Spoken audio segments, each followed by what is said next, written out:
10절부터 14절까지 봅니다.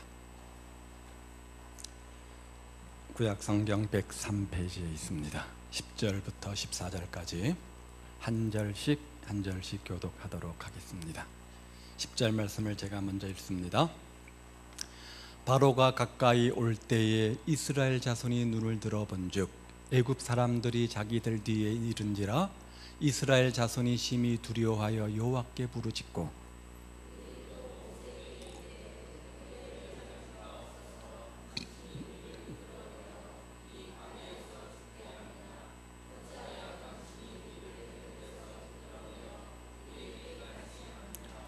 우리가 애굽에서 당신에게 이른 말이 이것이 아니냐 이르기를 우리를 내버려 두라 우리가 애굽 사람을 섬길 것이라 하지 아니하더냐 애굽 사람을 섬기는 것이 광야에서 죽는 것보다 낫겠노라.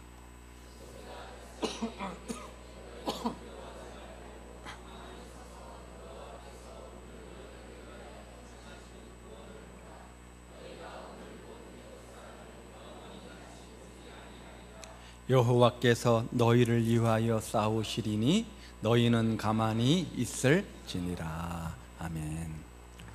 본문 말씀은 우리가 너무나 잘 아는 말씀입니다. 수천 년 전에 이스라엘 백성들은 애굽에서 400년이 넘도록 노예 생활을 하다가 하나님이 보내신 위대한 지도자 모세를 통해서 하나님의 은혜 가운데 드디어 무시무시하고 숨막히는 애굽의 노예 생활에서 해방을 맞게 되어집니다. 하나님이 그들을 해방시키는 그 달을 1월달로 삼으라고 했죠. 그러니까 지금 이스라엘 백성들이 애굽을 나오는 그때가 1월 초쯤 되었을 겁니다. 그러니까 새해 벽두에 있는 우리와 아마 입장이 비슷한 그런 시기였지 않았을까 그렇게 생각을 해봅니다. 그들은 모든 살림살이를 다 짊어지고 모세를 따라서 가나안으로 향하고 있습니다. 수백만 명이 하나님의 인도하시는 대로 민족 대이동을 하고 있는 것이죠. 그런데 하루길을 진행하다 보니까 어디까지 오게 되었냐면 홍해까지 다다르게 되어집니다. 홍해는 바다지요. 홍해 바다까지 오게 되어진 겁니다.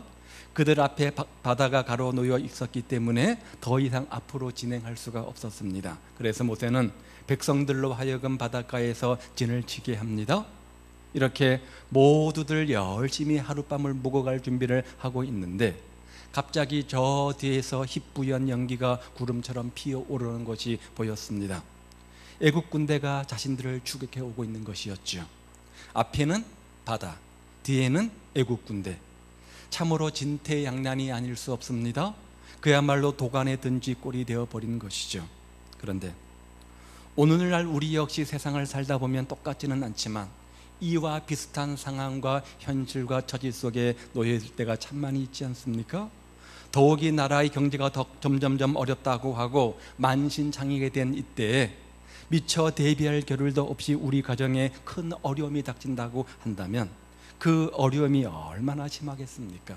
최악의 경우는 극단적으로 앞에는 바다요 뒤에는 군대요 양쪽에는 도망갈 곳도 없는 사면초가의 상황이 되어질 겁니다. 한번 예를 들어보죠. 매달 월급을 가지고 사는 가정의 아버지가 갑자기 직장을 잃게 되었을 경우 그 가정은 정말 한동안은 아픈 바다요 뒤는 군대 아니겠습니까? 그 충격 이루 말로 다 할 수 없을 겁니다. 그래도 지금까지 열심히 최선을 가지고 꿈을 가지고 키워왔던 어떤 사업처가 갑작스럽게 어려움을 당하고 부도 직전에 있게 되어졌다. 아니 부도를 맞았다고 생각해 보십시오. 하늘이 무너질 일 아니겠습니까? 앞에는 바다요 뒤에는 군대요 하늘이 무너졌는데 갈 곳이 어디 있겠습니까? 이런 상황들을 처해보지 않으면 우리가 그 심정들을 이해할 수는 없습니다. 오늘 아침까지 멀쩡했는데 그 사람이 자신이 어떤 절망적인 병에 들었다? 그 사실을 알게 되었을 때 한번 생각해 보십시오. 얼마나 큰 절망감, 상실감이 크겠습니까? 앞에는 바다요 뒤에는 군대요 갈 곳이 없습니다. 우리가 인생을 살다 보면 이런 무서운 고통이 불시에 아무 예고 없이 닥쳐올 때가 있습니다. 또 이렇게 극단적 상황은 아니라고 할지라도 내가 당하는 삶의 문제 앞에 현실 앞에 놓여 있는데 우리 힘으로 도무지 어떻게 해결할 수 없는 풀어볼 수 없는 어려움 속에 빠질 때가 종종 있지 않습니까? 그러므로 오늘 이 극단적 상황은 이스라엘 백성들에게만 있는 것이 아니라 경우와 상황들은 다르지만 오늘 우리의 삶의 현장 속에 얼마든지 재현될 수 있는 그런 삶의 모습이라는 거죠. 그래서 주님께서는 이 사건을 통해서 오늘 우리에게 주시는 영적 교훈이 대단히 크다라고 생각을 합니다. 자, 지금 앞에는 바다입니다. 뒤에는 군대입니다. 앞에는 바다요, 뒤에는 군대요, 빠져나갈 곳이 없는 그런 이스라엘 백성들에게 하나님께서 뭐라고 말씀하시는지 다시 한번 13절 말씀을 보십시오. 너희는 두려워 말고 가만히 서서 여호와께서 너희를 위하여 행하시는 구원을 보라. 가만히 서 있으라는 겁니다. 아무것도 하지 말고 가만히 서서 하나님께서 그 문제를 어떻게 풀고 해결하시는지 가만히 지켜보라는 겁니다. 자, 참 기가 막힌 말씀 아닙니까? 그 숨막히는 상황을 생각해 보시기를 바랍니다. 그런데 그 상황을 생각해 볼 때 이 말씀은 너무나 엉뚱한 말씀처럼 보입니다. 지금 죽느냐 사느냐 그런 삶의 문제의 기로에 서 있습니다. 사면초가의 상황 속에 있습니다. 뭐라도 해봐야 되는 것 아니겠습니까? 최대한 인맥을 동원해보고 학연을 동원해보고 지연을 동원해보고 뭔가 꿈들 해봐야 되는 것 아니겠습니까? 그 문제를 극복하기 위해서 최소한의 노력도 해봐야 되는 것 아닙니까? 그런 상황 속에서 죽느냐 사느냐의 문제인데 어떻게 아무것도 안 하고 가만히 서서 보고만 있을 수 있습니까? 이상하잖아요. 그런데 이 말씀 속에 놀라운 지혜가 있고 하나님의 교훈이 있고 하나님의 비밀이 있습니다. 가만히 서서 너희를 위하여 행하시는 하나님의 구원을 보라. 그렇다면 어떻게 하는 것이 가만히 서서 하나님을 지켜보는 것입니까? 먼저 전적으로 하나님을 믿으시기 바랍니다. 믿는다는 것이 얼마나 중요한지. 믿음은 우리를 담대하게 만듭니다. 믿음은 우리에게 평안함을 줍니다. 그러므로 우리는 하나님을 믿어야 됩니다. 그렇다면 어떤 하나님을 우리가 믿어야 되는 겁니까? 너희는 가만히 서서의 첫 번째 의미는 하나님을 믿는 겁니다. 전적으로 하나님을 믿는 겁니다. 어떤 하나님을 전적으로 믿어야 되는 겁니까? 오늘 본문 말씀은 4가지 하나님을 우리에게 소개해 주는데, 첫 번째는 홍해 앞까지, 즉 여기까지 인도하신 하나님을 믿으라는 거예요. 13장 18절 말씀해 보시면, 그러므로 하나님이 홍해의 광야길로 돌려 백성을 인도하시매. 자, 주어가 누굽니까? 하나님입니다. 이곳 홍해로 인도하신 분이 누구시라고요? 하나님이시라는 거예요. 하나님은 이스라엘 백성들을 홍해 앞까지 인도하셨습니다. 이스라엘 백성들이 스스로 판단하고 결정해서 이곳까지 온 것이 아닙니다. 하나님께서 홍해로 가, 그리로 가 라고 말씀하셨기 때문에 그렇게 온 겁니다. 기도 가운데 하나님의 음성이 있었습니다. 너는 이곳에 가서 기름 부어서 사역을 해라, 너는 직장 생활을 해라 라고 하나님의 인도하심이 있었던 겁니다. 그러니까 어떤 의미에서 하나님이 고의적으로 이스라엘 백성들을 함정에 밀어넣은 것처럼 보입니다.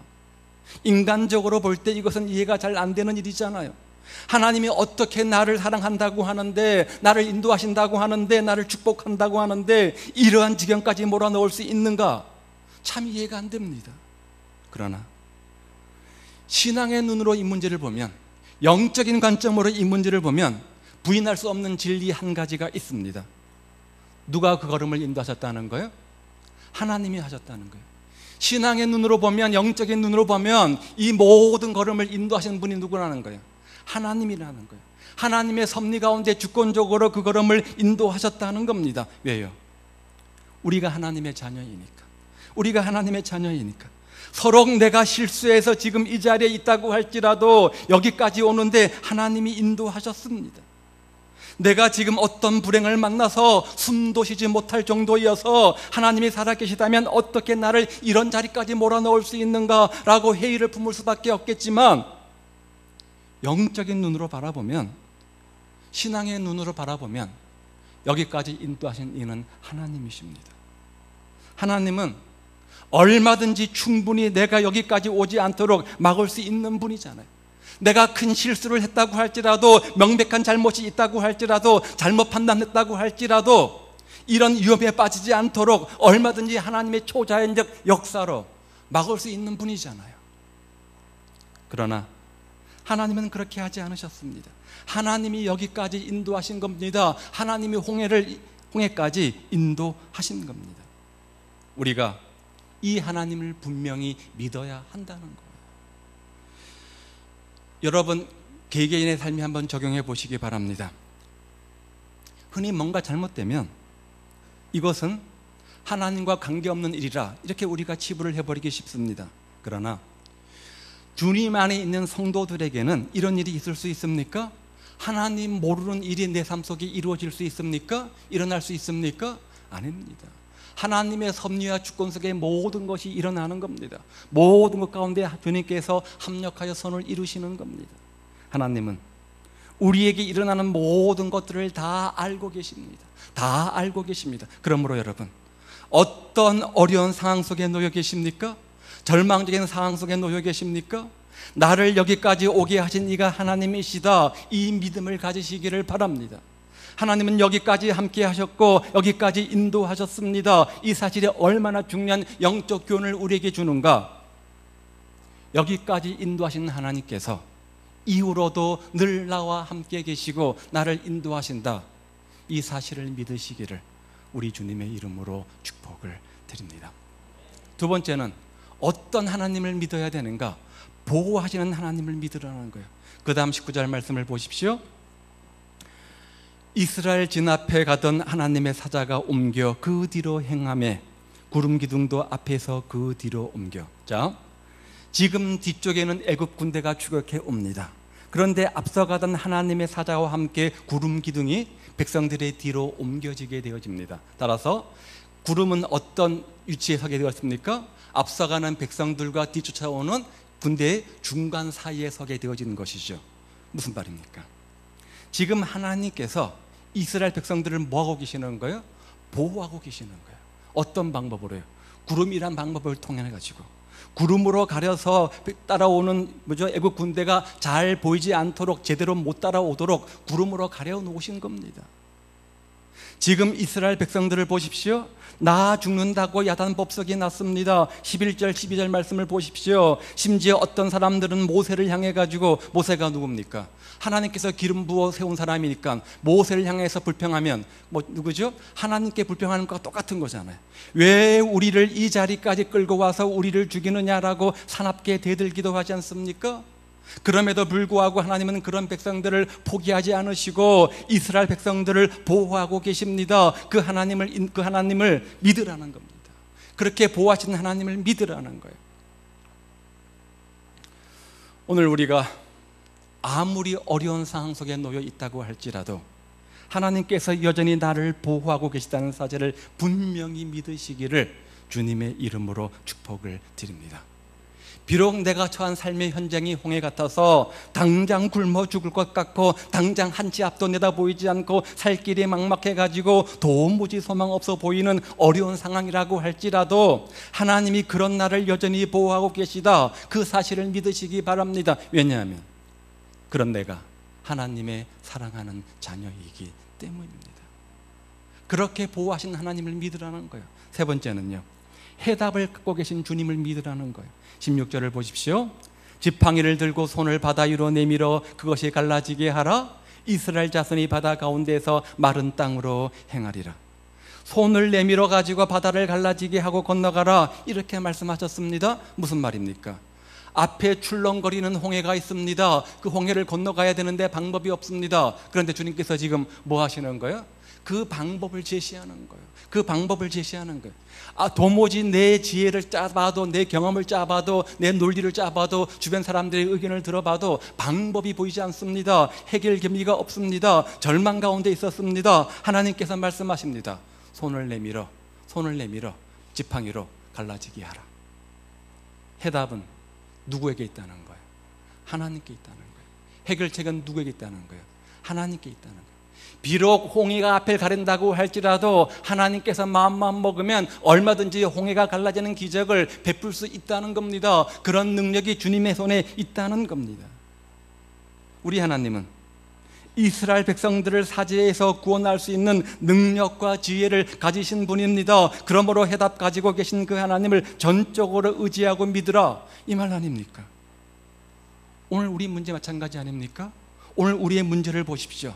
하나같이 출렁출렁거리는 홍해 같을 것입니다. 많은 것들을 위해서, 그 문제의 해결을 위해서 기도하고 노력하고 최선을 다했지만 인간적으로 도무지 손을 쓸 수 없는 그런 절망적 상황 속에 놓여 있습니다. 한 치 앞도 내다볼 수 없는 담담한 그런 현실 속에 우리가 빠질 수도 있습니다. 그런데 비록 그렇다고 할지라도, 그럴 때라도 아니야, 해답은 하나님께 있어. 하나님께서 마음만 먹으면 내 인생의 홍해를 얼마든지 가를 수 있어. 하나님의 기적이 임할 수 있어. 이 사실을 분명히 믿으시기를 우리 주님의 이름으로 축복을 드립니다. 해답을 갖고 계시는 하나님, 해답을 갖고 계시는 하나님, 그러니까 나를 이 고통 속에 몰아넣었겠지, 그렇게 믿으시기 바랍니다. 또 하나, 어떤 하나님을 믿으라고요? 선한 목적을 가지고 계신 하나님을 믿으라는 거예요. 자, 이스라엘 백성들이 지금 홍해까지 왔습니다. 누가 인도하셨다고요? 하나님이 인도하셨습니다. 하나님의 인도하심을 따라서 한 걸음 한 걸음 와봤는데 앞에 홍해가 있는 거예요. 앞에 홍해가 있는 거예요. 하나님의 인도하심이었다고 말하지 않아요. 여기서 한 가지 질문이 생깁니다. 바닷가로 가면 길이 있어요, 없어요? 바닷가로 가면 길이 있습니까, 없습니까? 막히는 거잖아요. 상식 아닙니까? 여러분 몰라요? 뭐 배워야 하는 겁니까? 특별한 지식이 있어야 되는 겁니까? 특별한 훈련을 받아야 하는 일입니까? 상식입니다. 누구나 다 아는 사실입니다. 하나님은요, 몰랐을까요? 아셨겠죠. 하나님도 아셨을 거 아닙니까? 근데 어디로 인도하셨다고요? 홍해로 인도하셨대요. 사면 초과의 상황으로 몰아넣으신 거예요. 하나님도 분명히 이 사실을 알고 계셨을 겁니다. 그러나 그럼에도 불구하고 하나님은 왜 이스라엘 백성들을 그리로 인도하셨을까? 답이 없는데, 길이 없는데 뻔한 길로 인도하셨을까?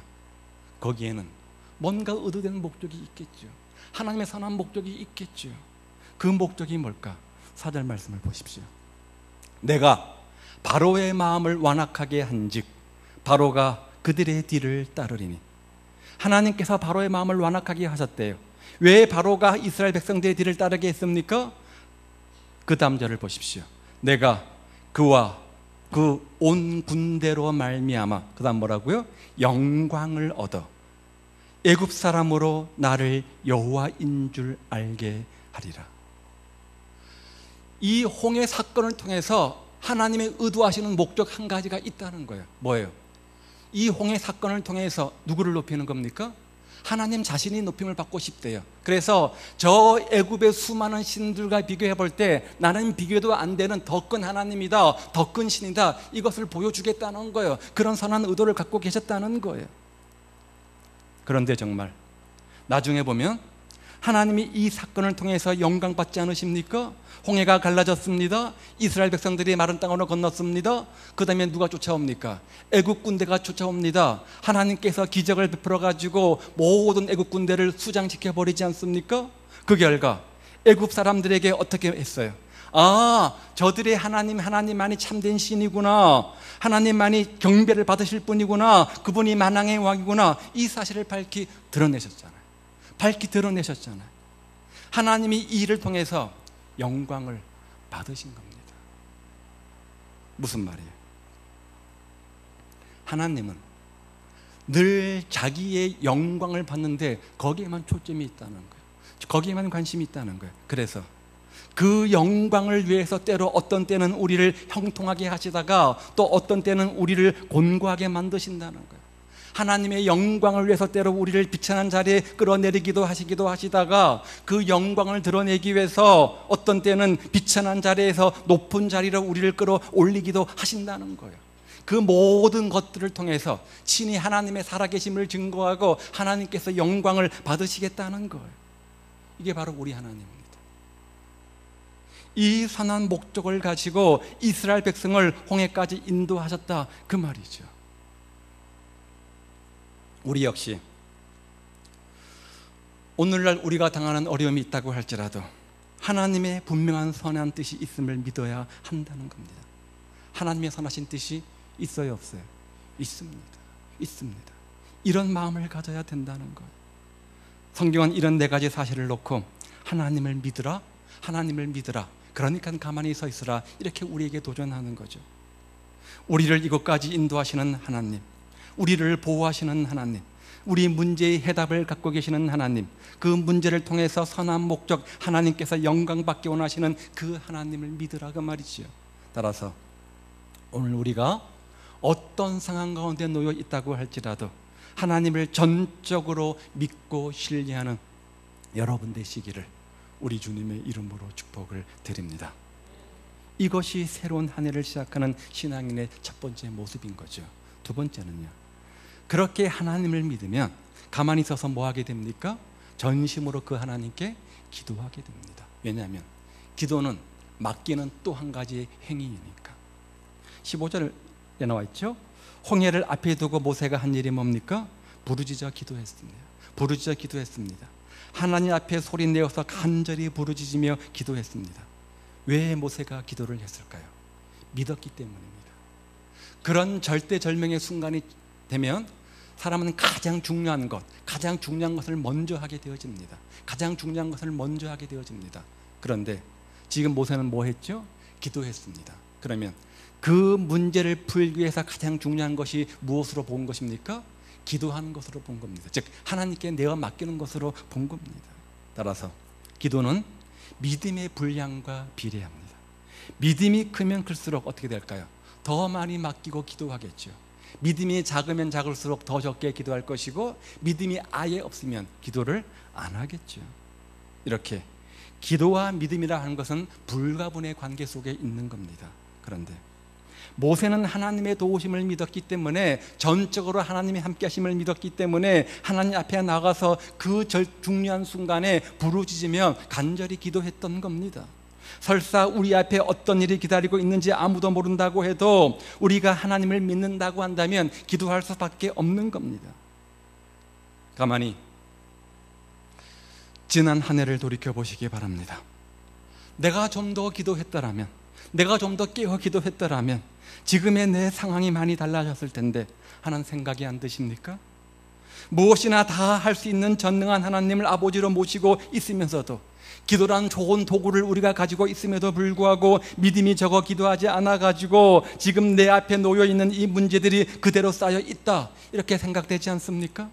내가 좀 더 믿음으로 기도했더라면 하나님께서 이미 많은 문제들을 홍해 가르듯 다 해결해 주셨을 텐데, 믿음이 약해가지고 구하지 아니해서 아직도 그 홍해들이, 그 문제의 홍해들이 내 인생 속에 여전히 버티고 있구나, 그렇게 생각되지 않습니까? 사랑하는 여러분, 새해에는 국가적으로 심히 어렵다고 하고 교회도 그럴 것이고 또 우리 형편도 별로 나아질 것이 없는 것처럼 보입니다. 그러니 뭐 해야 돼요? 기도해야 됩니다. 전적인 하나님을 믿는다고 한다면 가만히 서서 그 하나님께 기도해야 됩니다. 어느 때보다 더 많이 기도해야 됩니다. 그런데 기도는 기다리는 거잖아요. 기도는 인내하는 방법 아닙니까? 하나님의 시간이 올 때까지 기다리는 것, 이것이 기도입니다. 하나님께서 내 인생 속에 역사하셔서 내 인생의 홍해물을 갈라주실 때까지 기다리는 것, 바로 이것이 기도입니다. 기다린다는 것은 기도하는 무릎으로만 가능합니다. 그런데 우리의 경험으로 볼 때 터득한 진리 한 가지가 있습니다. 한 시간을 기다리지 못해가지고, 하루를 기다리지 못해가지고, 한 달을 기다리지 못해가지고, 1년을 기다리지 못해가지고 서둘다가 평생 되돌려 받을 수 없는 불행을 초래하는 경우가 얼마나 많이 있는지 몰라요.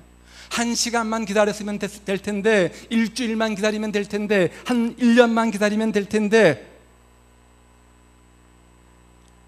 그러지 못해서 불행을 경험하는 사건들이 얼마나 많이 있는지 모릅니다. 차라리 그 사람이 그 시간 하나님 앞에 무릎 꿇고 기도하는 사람이었다고 한다면 한 시간이 아니라 한 달이 아니라 1년도 기다렸을 텐데, 그랬더라면 그 결과는 완전히 다르게 나타났을 텐데, 기도하지 않고 너무 서두르다가 스스로 함정에 빠지는 그런 일들이 우리 주변에, 아니 우리 인생 가운데 얼마나 많이 있는지 몰라요. 삶 속에 어떤 문제가 찾아오고 어떤 어려움이 있을 때 서두른다고 해결되는 것 아닙니다. 그렇게 해서는 결코 문제 해결이 되지 않습니다. 그 순간이 바로 하나님 앞에 무릎 꿇어야 할 때임을 기억하시기를 바랍니다. 하나님이 바다를 갈라 놓을 때까지 인내하는 것, 이게 기도하는 사람의 모습입니다. 그러므로 여러분,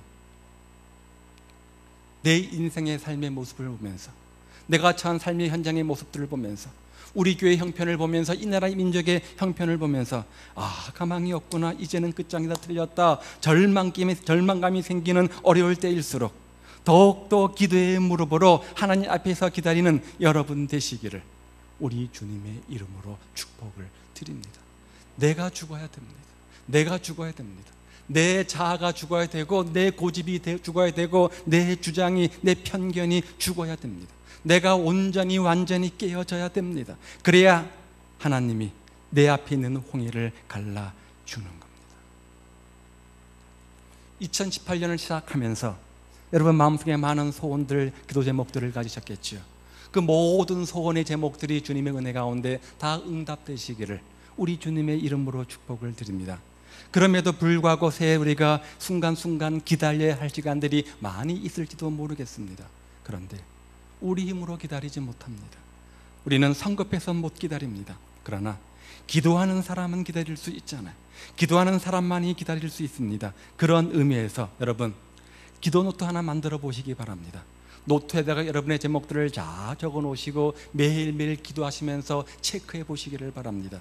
반복해서 기도하다 보면 어느 날 하나님의 응답이 기쁨으로 오게 되어질 것이고, 그것들을 체크하고 점검하다 보면 기도 응답에 세미하게 역사하신 주님 때문에 얼마나 기쁨이 넘치고 우리 영혼이 소생하게 되어지는지. 우리가 기도하기 원한다면 얼마든지 기도할 수 있습니다. 수요일 날 뭐하죠? 함께 모여 교회를 위해서 합심하는 기도를 갖습니다. 제발 여러분들이 기도의 힘을 믿는 사람이라고 한다면 수요 기도에 나오십시오.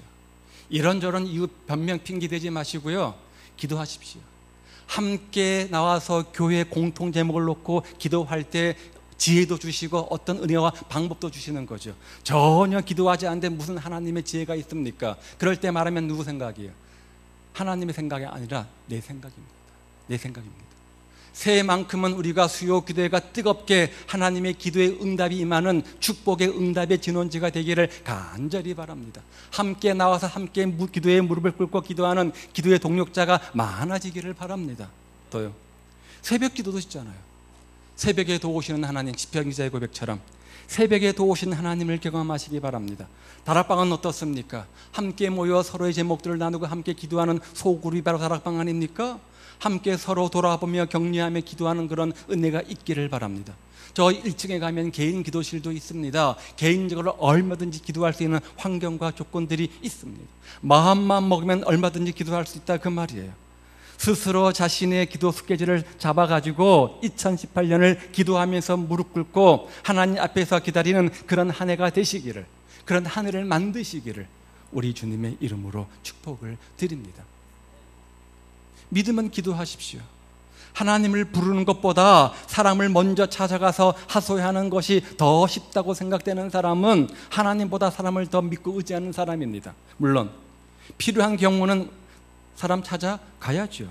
사람 만나야죠. 그러나 그것보다 우선은 하나님과 만나는 것 아니겠습니까? 따라서 기도하시기 바랍니다. 만일 믿음이 없거나 믿음이 부족하다고 한다면 먼저 저에게 큰 믿음을 주십시오. 기도할 수 있는 마음을 주십시오. 라고 간절히 기도하시기 바랍니다. 그렇게 기도하면 홍해가 갈라집니다. 믿고 구하면 홍해가 갈라지게 되어져 있습니다. 우리 앞에 놓인 어떠한 어려움이 있다고 할지라도 믿고 기도하며 나갈 때 하나님께서 인생의 홍해를 갈라주실 겁니다. 이렇게 하나님 앞에 전심으로 기도하는 한 해가 되시기를 바랍니다. 그래서 여러분의 홍해가 갈라지는 기적의 주인공, 역사의 주인공, 축복의 주인공들 다 되시기를 우리 주님의 이름으로 축복을 드립니다. 마지막 또 하나, 그렇게 전심으로 기도한 다음에 갖는 마음은 뭡니까? 소망을 갖는 겁니다. 어떻게 하나님께서 응답하실까? 어떻게 역사하실까? 기대하는 마음, 바로 소망이죠. 전심으로 믿고 기도했으면 그 다음 단계는 소망을 갖는 겁니다. 하나님을 기대하는 겁니다. 소망을 가지고 추격하는 군대를 바라보는 거죠. 소망을 가지고 꽉 막힌 주변을 바라보라, 그 말입니다.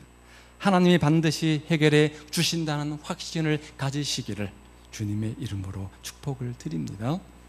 우리가 어떤 형편에 빠지든지 하나님은 살아계십니다. 그러므로 낭망해서는 안 된다는 거죠. 하나님은 살아계셔서 무엇든지 다 할 수 있는 분 아닙니까? 우리가 믿고 구하면 하나님은 모든 것을 다 하실 겁니다. 그 하나님을 바라보는 사람은 결코 절망하지 않습니다. 소망을 가지게 되어져 있습니다. 비록 지금은 내가 긴 어둠의 터널을 지난 것 같다고 할지라도 조만간 내 앞에 찬란한 햇볕을 주실 것이다. 그런 소망을 가질 때 우리는 일어설 수 있고 승리할 수 있고 마침내 축복의 주인공이 되는 겁니다. 저는 2018년 올 한 해에는 꼭 이런 역사가 일어날 줄 믿고 확신하며 소망하며 기도합니다. 교회의 은혜가 충만할 것입니다. 성도들이 영적으로 건강해지는 모습이 얼굴에 그대로 나타날 겁니다. 전도가 잘 될 겁니다. 교회가 은혜가 넘칠 겁니다. 교회가 잘 될 겁니다. 잘못된 사람이 회개하고 새 사람 되는 일들이 여기저기서 일어날 것입니다. 생업의 현장에 복을 받고 자녀가 잘 되고 인생의 홍해를 갈라지는 기적의 주인공들 다 될 겁니다. 그런 믿음을 가지고 그런 소망을 가지고 그렇게 한 해를 살아가는 여러분 되셔서 마침내 반드시 축복의 주인공들 다 되시기를 우리 주님의 이름으로 축복을 드립니다. 하나님은 홍해 바닷가에서 진퇴양난의 위기에 몰린 이스라엘 백성들을 향해서 너희는 가만히 서서 하나님이 너희를 위해서 싸우는 것을 보라 이렇게 말씀합니다. 이 말의 의미가 뭐였죠? 우리를 인도하시고 우리를 보호하시고 문제 해답을 갖고 계시며 선한 목적 갖고 계신 그 하나님을 전적으로 믿고 그 믿음의 크기만큼 주 앞에 나가서 전심으로 기도하고 기도한 다음 하나님께서 어떻게 응답하실까 역사하실까 소망을 가지라는 말이죠. 2018년 한 해 여러분 이와 같은 삶의 자세가 되시기를 바랍니다. 그래서 여러분 인생 앞에 놓인 인생의 홍해가 갈라지는 기적의 주인공 되시기를 바랍니다. 놀라운 역사가 일어나는 축복의 주인공 되시기 바랍니다. 그런 믿음의 주인공들 다 되시기를 우리 주님의 이름으로 축복을 드립니다. 기도하겠습니다. 오늘 여러분 인생 앞에 놓여있는 인생의 홍해 같은 삶의 문제가 무엇입니까? 자꾸만 나를 주눅들게 만들고 자꾸만 나를